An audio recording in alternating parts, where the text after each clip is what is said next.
If you want to put millions of drivers into electric vehicles, you have to solve a massive physics problem. Every EV requires a dense, heavy energy cell, a component that carries a financial burden as heavy as its physical mass. The raw materials and complex manufacturing required to build high-capacity lithium-ion packs act as a massive tax on the final product. It artificially inflates the sticker price of every single electric car rolling off the assembly line. But there is a workaround. If you separate the ownership of the battery from the ownership of the car itself, you can bypass that initial sticker shock entirely.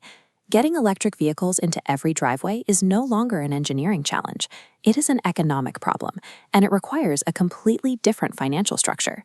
The auto industry's answer to this problem is a subscription model known as Battery as a Service, or BaaS. You buy the car, but you rent the power source. We are now seeing this exact pricing structure applied to one of the most popular form factors on the market today. Hyundai has launched the 2026 Creta Electric using this exact subscription strategy. The immediate result is a drastic reduction in the entry cost. By removing the battery from the purchase price, Hyundai drops the upfront cost of the vehicle by 7.04 lakh rupees. Applying a subscription tier to a high-volume, established compact SUV signals a clear tipping point. Battery rentals are moving out of the experimental phase and into standard industry practice. This side-by-side chart shows the exact math.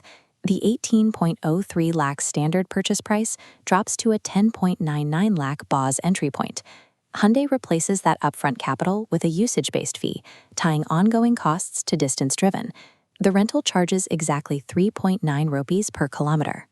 This rental rate is anchored to a standard 96-month loan tenure, though exact figures fluctuate based on credit scores and estimated monthly usage. You avoid sinking massive amounts of capital into a depreciating asset on day one.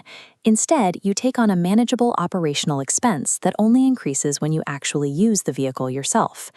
Because the battery cost is isolated, the manufacturer doesn't have to strip out premium features to achieve a lower sticker price. The Creta EV offers two battery pack options, a 42 kilowatt-hour setup and a 51.4 kilowatt-hour pack, delivering a claimed range of 510 kilometers. This graph tracks the vehicle's 100 kilowatt DC fast charging capability. It maps a direct charge curve, taking the battery from 10 to 80% in exactly 39 minutes. Inside, you get dual 10.25-inch screens, a panoramic sunroof, and Level 2 ADAS safety systems. That keeps it highly competitive against similarly priced rivals like the Maruti e-Vitara. By pushing the most expensive component into a separate financial track, the subscription model protects the consumer's access to high-end hardware and critical safety tech.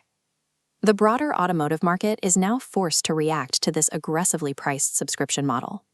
For decades, legacy automakers have operated on a strict model of selling complete, unified machines, a chassis and an engine, bundled together. That rigid approach is suddenly looking like a liability in the EV space. This also requires a psychological adjustment for the consumer. Drivers have to let go of owning their car's power source outright, accepting that they are essentially renting the battery. As usage-based pricing scales up, vehicle batteries will begin to function like standard utility bills. You pay for the energy you consume, similar to how you are billed for monthly electricity or water.